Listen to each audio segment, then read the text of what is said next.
Hey there, and welcome to U Talk. We highlight stories across Canada, the diverse cultures and communities living here, and organizations that help make life the best it can be. I'm your host, Ryan Funk. COVID-19 has been a drain on everyone's mental health, but women are facing higher rates of mental health issues than men. Over the past year, there have been an increase in women in Manitoba reaching out for support. On July 4th to July 11th, the 9th annual Run for Women will be held as a virtual event. Rita Chahal and Eileen McDonald of Mood Disorders Association of Manitoba go in depth of the shared movement in support of women's mental health. Excellent. Eileen, do you want to start? For sure. So hello, my name is Eileen McDonald. I'm the Women's Program Manager here at Mood Disorders Association of Manitoba. So I run the Women's Wellness Group, the Women's Mental Health Speaker Series, our postpartum warm line. I coordinate the Run for Women in Winnipeg that we are going to be talking about later on. And we also just launched our Disordered Eating and Body Image Workshop and Peer Support Group. All right, Rita, take it away. I'm Rita Chahal. I'm the Executive Director of Mood Disorders Association of Manitoba. I've been with the association now about 9 months or so, I would say, in a more permanent capacity. Prior to coming here, I've been in the not-for-profit sector for well over 25 years. So I'm very familiar and passionate about working in the charitable not-for-profit sector. Often, of course, worked obviously with very vulnerable populations.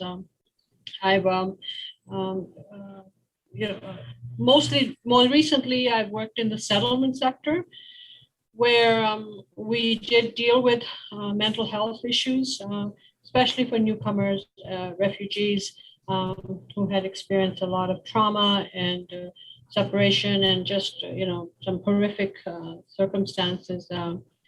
As they fled their countries and moved to a new country, Canada. So that's been a lot of what my experience has been working on the mental health issues. But I'm really absolutely delighted to be here. Mood Disorders is a provincial organization, as you know. We have staff across the province in different jurisdictions. And we have some signature programs like the women's program that Eileen is responsible for. We also have a great youth program, and then of course our model for our peer support throughout the province. Those are some of the key things that we're very proud of, and we've been around for almost 40 years. So you mentioned a little bit about what the Mood Disorders Association of Manitoba is. Why not share a little bit more about these programs and initiatives and the work this organization does for Manitobans? Mood Disorders Association of Manitoba is a self-help organization. It's basically dedicated to advocacy, education, and support for those who live with mood disorders or mental illness and other co-occurring illnesses. Our services and our programs are really based on a peer support model, which again, without getting into academic definitions, and so that the layperson can understand, it's working with someone who has lived or shared experience of a mental illness and who can provide that peer support. So we are very much a part of a holistic support system within the mental health sector, which involves both, there's actually, I think of it as in three tiers, which involves the clinical or the professional intervention by medical profession. So there's an assessment, there's the clinical pieces of it, which are managed by doctors, and might include a medication or other therapy. It involves obviously your family, which is an important part of that wellness journey that you must, that most people undertake as part of their recovery. And the other piece is the peer support. So having somebody else to talk to who understands what you've been going through. So that's how we see ourselves. We're not a clinical intervention. However, we are very good at helping you find the right resources that might exist in the community. So example might be if we feel that one of our support staff, peer support workers or feel that you probably need some additional clinical intervention, we might refer you to clinic or provide you with the resources of what you might be, additional support that you might be needing, other than, just the peer support. But the peer support is absolutely critical. What that does is, of course, it's emotional and practical support, but it also helps reduce things like emergency wait times in hospitals. It helps families who might be experiencing or in crisis situations to be able to provide that and understand. And families can often come to us as well, that we can help guide them and relieve some of the pressure that's on them. In many cases, it helps reduce the hospital visits. And often when people get released from hospital, they know they have a place to go or someone to connect with. And overall, of course, if your mental health is good, then it also impacts very positively on your physical health. So those are some of the general things I think would be important for your listeners to know about. Eileen can talk more specifically about the women's program. Coming up in July in various cities here in Canada, Run for Women. So, Eileen, tell me a little bit about what this program is. Yeah, so like you said, the Run for Women is a nationwide fundraiser that happens in 18 cities across Canada. So for Winnipeg, Mood Disorders Association of Manitoba is the charity of choice. So everyone comes together, raises awareness, raises funds, recruits more runners to join this big event, and all the money raised throughout this goes back into the women's department here at Mood Disorders Association of Manitoba.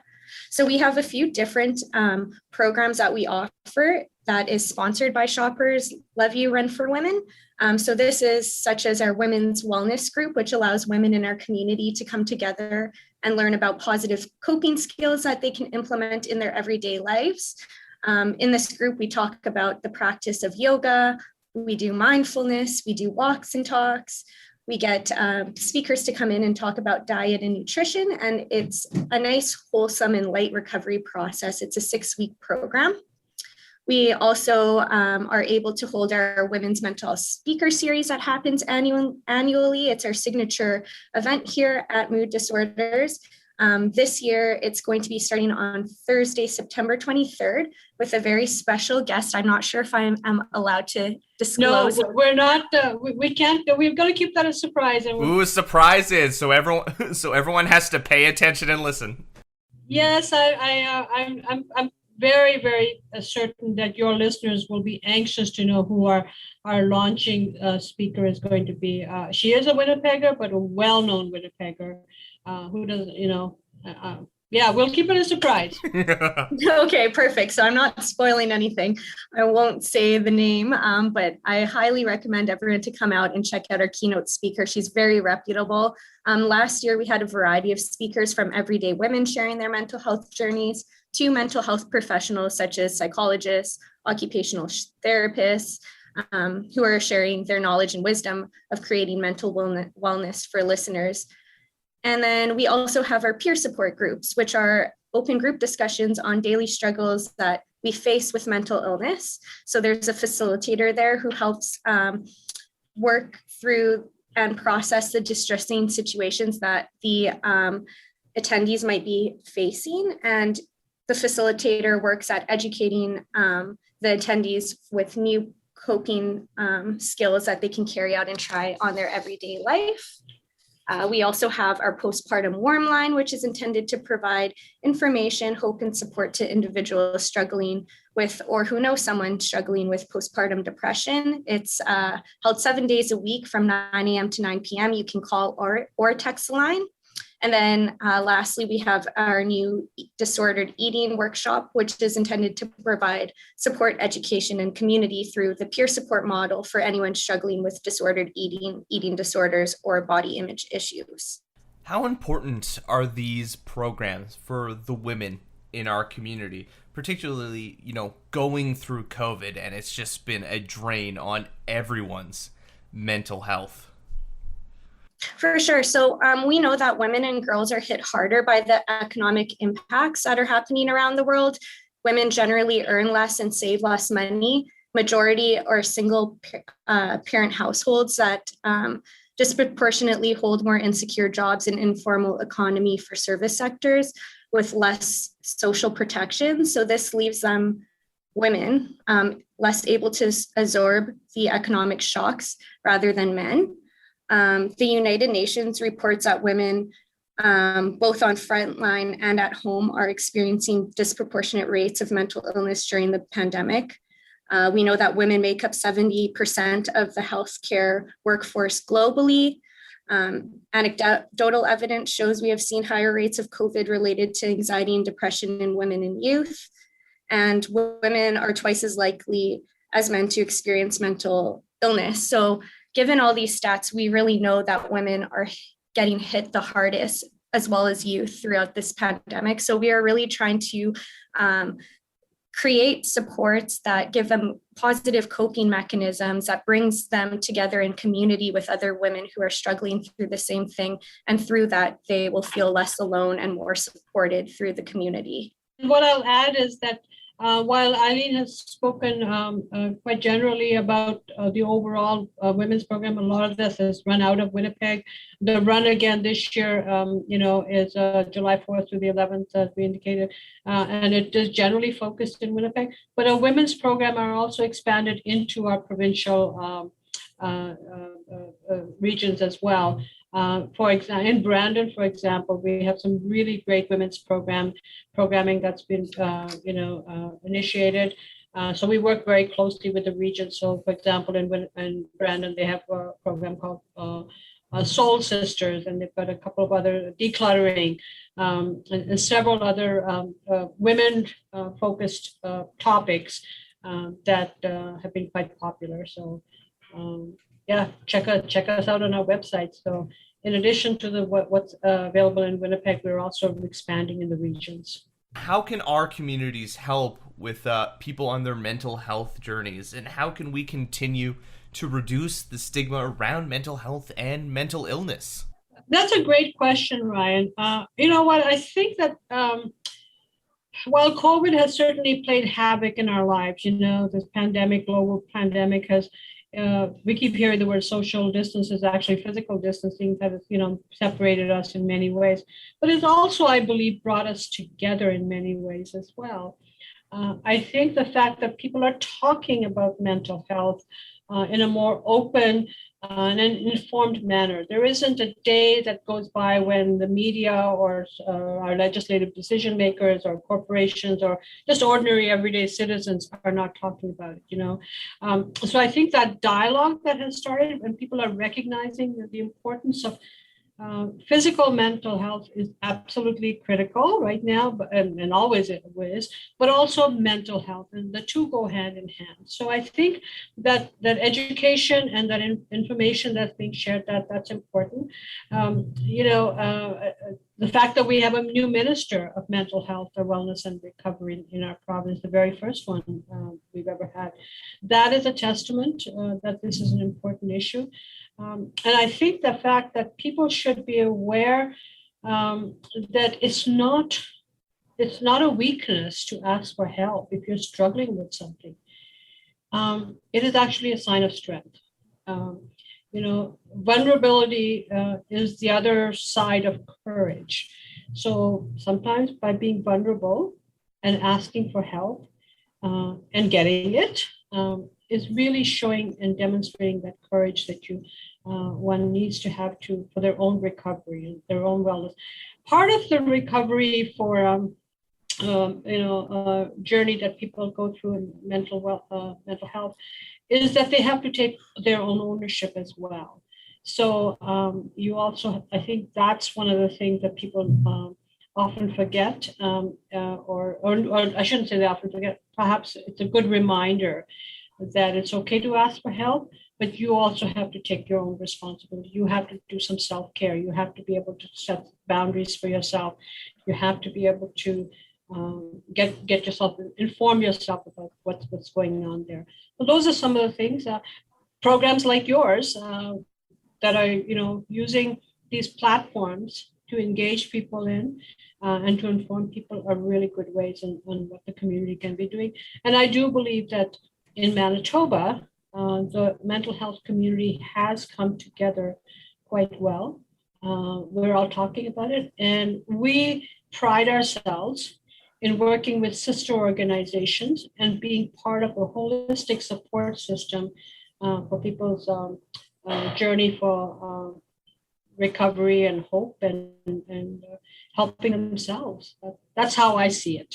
Like you're mentioning, it can't be overstated the importance of just, especially over COVID, how, having those open dialogues can strengthen relationships and help, give yourselves supports in the hard times. I know for myself, just over these over a year now, meeting with friends regularly on Fridays over video calls, and then being comfortable enough to talk about our struggles has really allowed us to just become closer as friends, and what we call our physical distance family. Yes, physically distance. Ryan, I think when you've got celebrities and people out there that we all look up to as mentors or as people that we aspire to, that obviously have given us lots to be grateful for. People like Oprah and Prince Harry are talking about this. But those are huge platforms. So I think that helps normalize the conversation, that, you're not struggling alone. I think it was yesterday that I read the tennis star, Naomi Osaka. She walked off the tennis court because she said she needs to take care of her mental health. And it's more important for her to be focused on that than trying to be in the spotlight. So I think when we have those idols that we've created, in the world, when they're talking about it openly and being vulnerable and sharing their experiences, that should give us hope and that should give us encouragement to talk about our struggles. Coming back to Run for Women, COVID-19 has really made events like these have to function differently. So what will this year's events look like? Yeah, so it is a virtual run that's happening. So again, between July 4th to 11th. So it gives everyone a week to run anywhere, anytime throughout the week of July 4th and 11th. And they just have to complete either a 5K or 10K walk or run in support of women's mental health. They can track this with Apple Watches or tracking apps through their Apple or Android to help keep track of the distance. But yes, it is virtual since we all can't be together in the same space. How can people participate in this year's event, and how can they help out? Yeah, so if they just go to www.runforwomen.ca, they can sign up as an individual person for the run, or they can sign up as a team captain. And if they're a team captain, they're able to recruit their friends or family members to join in the run and to create more awareness and raise more funds for it. Yeah, and maybe we should just follow up again with, what the money from this run is going to. Again, we want to emphasize that we are very, very appreciative and grateful to Shoppers Drug Mart for sponsoring the program across the country in support of women's mental health. And we are the charity of choice here in Manitoba. So what we use the money for is to be able to provide programming around women's mental health. Some of the things that Eileen mentioned, the Women's Wellness Program, our speaker series, our postpartum warm line, our peer support.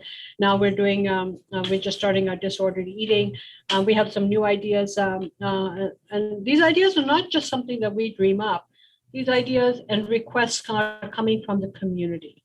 And so that's what the monies are used for. All of the monies that are raised in Manitoba will go to mood disorders, and any increases in funding will allow us to expand on some of the services that are essential for women's mental health. Where can people go to find out more information about what the Mood Disorders Association of Manitoba does? Yeah, so for more information on mood disorders, you can just go to our website at mooddisordersmanitoba.ca. I would strongly encourage everyone to look under services, under our online peer support groups, to find the perfect peer support group that is right for you. And you can always just call our office and and ask for information. And if we don't have the answer immediately, we'll make sure that we connect you with the right individual, whether it's a staff or a volunteer peer support worker. We're always looking for volunteers as well. So if you're interested in volunteering for us, by all means, go on our website or call us, and we'll help you get started on that. And so we really appreciate the efforts that the volunteer community provides mood disorders to be able to reach out to people. We do have what we call a friendly caller program. So if there's somebody who needs to be in touch with somebody on a regular basis, call us. We'll make sure you get registered for the Friendly Caller program, and then we match you with somebody whom you can be in touch with on a regular basis. And that really is a one-on-one service. It's completely free of charge, and everything, of course, that you discuss with your peer support worker is confidential. And I'll leave the floor open for you right now if either of you would like to share a little bit more about the program or anything else that you would like to talk about at this moment. I would, again, I think Eileen, you covered it well. What I would ask is your listeners, if they have ideas and suggestions on what we can help provide them, we welcome those, because we really want to build on what the need out there is in the community. The model that we have is we meet people where they're at, not a top-down model and say, this is what you need. So I think if people can understand that, if you come to us and say, you know what, I really need a help in this, we'll make sure that we meet you where you are in your journey and get you the support that you need. And if we are not the ones who can provide it for you, we'll make sure you get connected with somebody who can. So, and I again, emphasize the importance of asking for help if you're struggling with something. Don't be afraid. There's no judgments about this. And we all recognize how important it is to make sure that your mental well-being is equally safe and you're healthy mentally as you are physically. If you have any stories you'd like us to share or communities we should highlight, leave a comment on our social media or reach out to us on our website. I'm Ryan Funk. This was You Talk, and have yourself a good one.